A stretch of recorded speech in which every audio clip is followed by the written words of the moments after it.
श्री राधे श्याम। अरे क्या तू जग में आया लेके, क्या जाए तेरे साथ रे। क्या तू जग में आया लेके, क्या जाए तेरे साथ रे। कुछ नहीं लेके आया बंदे, कुछ नहीं तेरे पास रे। खाली हाथ आया बंदे, खाली हाथ साथ रे। यही सत्य है मित्रों, यही सत्य है भक्तों। क्या लेके आए थे, क्या लेके जाएंगे। खाली हाथ आए थे और खाली ही हाथ जाएंगे। हुआ ये कि एक बड़ा मशहूर नाम आता है यवनों का शासक सिकंदर का, जिसे विश्व विजयी सिकंदर कहते हैं। सिकंदर पूरे विश्व पर विजय प्राप्त कर लिया था और वह एक बार भारत आया। एक उसने नीति बनाया कि जितने प्रजा के पास जितनी सोने की चीजें थी, वे सोना हड़प करके और वह अपने तिजोरी में जमा करा देता था। एक बार उसे शंका हुआ कि जरा सा जांच करनी चाहिए कि ऐसा तो नहीं है कि अभी भी सोना कहीं ना कहीं छुपा हुआ है।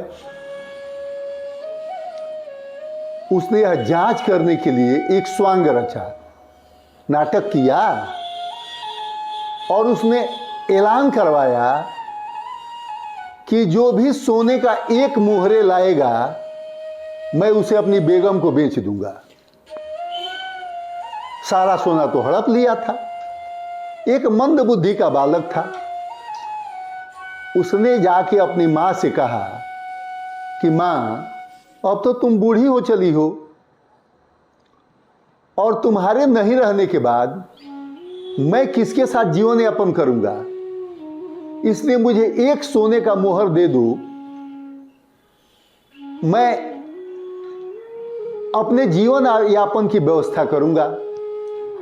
बूढ़ी माता ने पूछा कि क्या करोगे एक मोहर का। तो कहा कि राजा ने ऐलान किया है कि एक मोहर जो लाएगा मैं अपनी बेगम बेच दूंगा। बूढ़ी माता कही कि कहां से मेरे पास सोने की मोहरे, जो था वो राजा ले लिया, अब कहां से मिलेगा, इसलिए असंभव नहीं है। लेकिन वह बालक इतना हठी था, बालहट था। कहा कि माता कहीं से कोई व्यवस्था बनाओ। तो उसने कहा कि देखो, दूसरी कोई व्यवस्था नहीं है। परंपरा के मुताबिक तुम्हारे पिता के कब्र में उनके मुंह में एक सोने की मोहर डाली गई थी, इसलिए तुम जाओ उस कब्र को खोद करके उनके मुंह से सोने की मोहर निकाल लो। लेकिन यह जान लो, यह राजा की चाल है। ऐसा होता नहीं है कोई एक मोहर में कहीं अपनी बेगम बेचता है क्या, और वह भी राजा क्यों बेचेगा। अभी भी तुमको चेतना नहीं आ रही है। लेकिन वह बालक नहीं माना, गया कब्र में, अपने पिता को कब्र को खोदा और मुंह से एक सोने का सिक्का निकाल लिया और खुश होकर के लेकर के सिकंदर के दरबार में गया। जाकर के एक सिक्का दिया, कहा कि अपनी बेगम हमें दे दो। सिकंदर बड़ा ताजुब में पड़ा।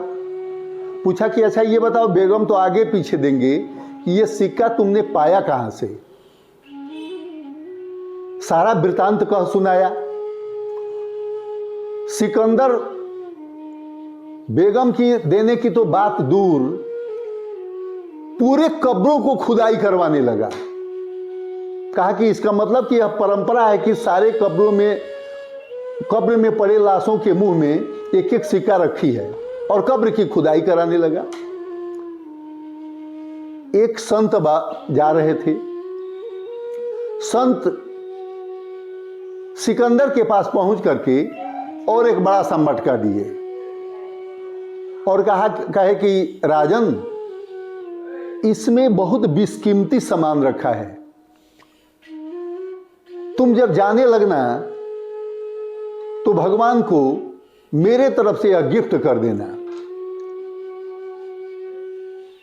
सिकंदर ले लिया, बड़े मटके के भीतर छोटा मटका, उसके भीतर छोटा मटका, उसके भीतर छोटा मटका, यानी 7 मटकों के भीतर एक रेशमी कपड़े में लपेटा हुआ एक छोटी सी लपेटी हुई सुई मिली।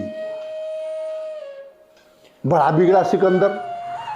साधु बाबा से कहा कि अरे ये तुम जानते हो, ये सुई मैं जाऊंगा तो कुछ लेकर के आदमी को थोड़े जाना है, कोई लेकर के तो नहीं जाता है, मैं कैसे गिफ्ट दे सकूंगा। संत ने कहा कि राजन, यदि एक सुई का टुकड़ा भी लेकर के जब नहीं जाना है तो इतना बड़ा अपराध क्यों कर रहे हो? किसके लिए कर रहे हो? किस दिन रात के लिए कर रहे हो? सिकंदर ने अपने बायोग्राफी में लिखा, सिकंदर ने लिखा, आदेश दिया कि मैं जब मरूं तो मेरी सारी संपत्ति मेरे पीछे जाएगी और दोनों हाथ मेरे बाहर निकले रहेंगे, मेरे विमान के बाहर निकले रहेंगे, जिस पर मैं सुला के जाऊंगा बांस के विमान पे, उसके बाहर निकले रहेंगे और लोगों को यह संकेत मिलेगा कि सिकंदर भी खाली हाथ आया था, खाली हाथ गया। संसार के सामान्य मनुष्यों की क्या बात है। इसलिए आपकी करनी, आपका धर्म, आपका कर्म आपके साथ जाएगा। भगवान का स्मरण करें, भगवान का चिंतन करें, भगवान का चिंतन और स्मरण ही और आपके कर्म और धर्म ही आपके साथ जाएंगे। मेरा ऐसा विश्वास है कि आप भी मेरे इस वीडियो क्लिप के माध्यम से इस पर सोचने के लिए मजबूर होंगे और अपने जीवन को धर्मानुरागी बनाएंगे। श्री राधे श्याम।